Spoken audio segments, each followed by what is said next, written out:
Milky wave 13 billion साल पुराना है और जो अर्थ है वो सिर्फ 4 बिलियन साल पुरानी है। इसका मतलब 9 बिलियन साल में कोई एलियन पैदा नहीं हुआ। अगर वो हुआ तो वो कहाँ पे है? It's Fermi paradox.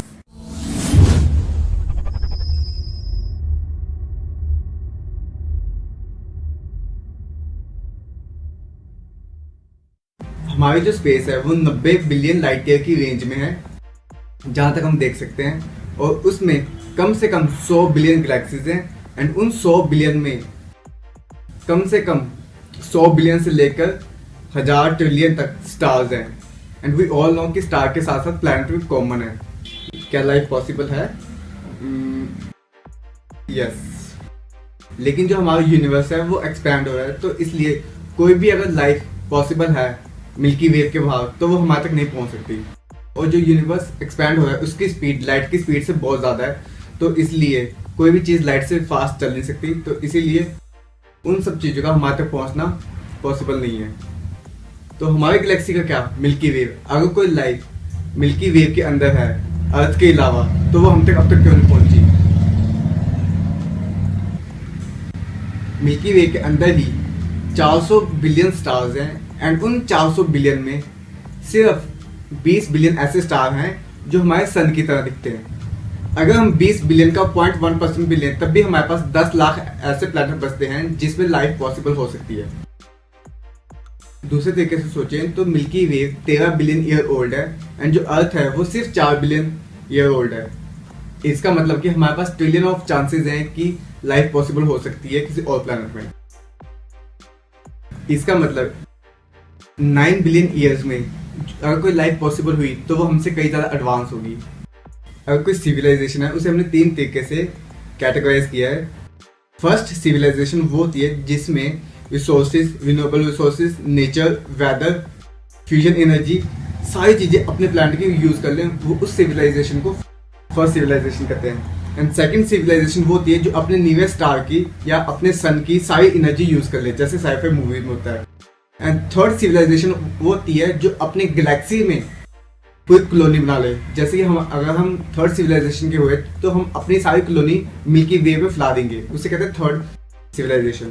अगर हम थर्ड सिविलाइजेशन पहुंच जाएं तो हम अपने अर्थ प्लैनेट को छोड़ के किसी और प्लैनेट में रह सकते हैं।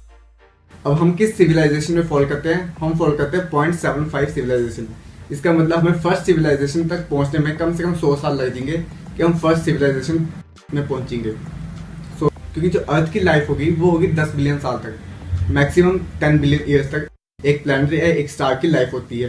तो 10 बिलियन ईयर के बाद अगर उसे छोड़ना पड़े तो उस प्लैनेट को हम छोड़ के कहीं और जा सकते हैं। इसे कहते हैं थर्ड सिविलाइजेशन, जो काफ़ी ज़्यादा एडवांस होती है और हमारे लिए एक भगवान की तरह होती है। इसका मतलब जो थर्ड सिविलाइजेशन है उनके पास काफ़ी टाइम है, वो कहीं पे भी जा सकते हैं। इसे एक्चुअल में कहते हैं फर्मी पैराडॉक्स। अगर किसी लाइफ को डेवलप होना है यूनिवर्स में तो उसे क्या क्या बैरियर्स, क्या क्या फिल्टर क्रॉस करने पड़ते हैं, उसे कहते हैं ग्रेट फिल्टर। जैसे कि मरकरी में कोई लाइफ पॉसिबल नहीं है क्योंकि वो बहुत ज़्यादा गर्म है। एंड नेपच्यून में कोई लाइफ पॉसिबल नहीं है क्योंकि वो बहुत ज़्यादा ठंडी है। तो उसके लिए हमें कोई मॉडरेट सा प्लैनेट चाहिए जहाँ पे लाइफ पॉसिबल हो, जैसे कि अर्थ। इसमें ग्रेट फिल्टर हुआ क्लाइमेट का, कि हमने क्लाइमेट का फिल्टर क्रॉस कर लिया है, अर्थ ने क्लाइमेट का फिल्टर क्रॉस कर लिया है, क्योंकि अर्थ ना ज़्यादा कोल्ड है ना ज़्यादा हॉट है, इसलिए अर्थ में लाइफ पॉसिबल है। थर्ड पे ग्रेट फिल्टर होगा टेक्नोलॉजी। हमसे पहले भी कई ऐसी सिविलाइजेशन थी जिनकी टेक्नोलॉजी हमसे ज़्यादा एडवांस थी। जैसे हमने हिस्ट्री में देखा था हड़प्पा कल्चर, मोहनजोदारो, इजिप्शियन, कान डायनेस्टी एंड माया कल्चर, वो सारी सिविलाइजेशन हमसे ज़्यादा एडवांस। और वो सिविलाइजेशन आज का है गॉन। इसका मतलब कि वो सिविलाइजेशन अपने आप को सस्टेन नहीं कर पाई।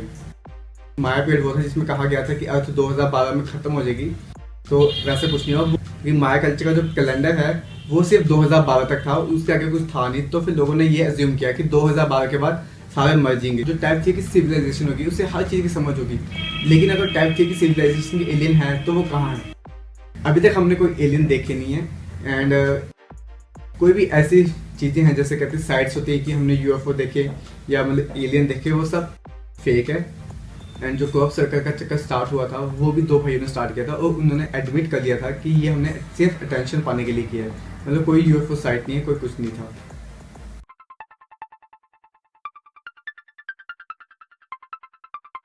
इस वीडियो के 3 पार्ट होंगे और फर्स्ट पार्ट में सिर्फ मैंने बताया कि फर्मी पैराडॉक्स क्या होता है, क्योंकि अगर हमें एलियन के बारे में जानना है कि एलियन कहाँ रहते हैं, then you should know what is Fermi paradox.